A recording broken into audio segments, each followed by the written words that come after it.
Hi, good morning.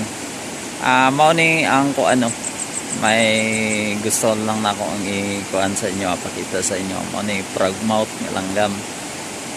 Magkatag lang tag gamay trivia ni. Kani nga langgam sagad na buhi siya dapin sa sapa. Dagan siya sa Pilipinas. Dagan siya sa Pilipinas kining maong langgam. Ya, ang sagad ginakaon niya baki. Maong diya siya na buhi gid dapin sa sapa. Ano no? Dili na to pasipad aning klase sa langgam. Mani ato ang kuan karon. Ato ani siyang buhian karon. Kay luoy kung tananditan nga nani mapasipadan siya. Luoy no. Mga dili nato ni siya pasipadan.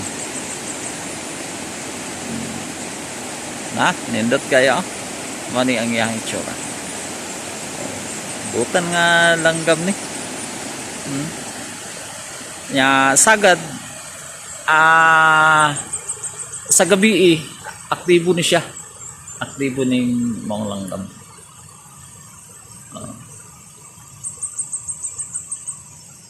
Kana lang na antod sa mga sunod video pa nato.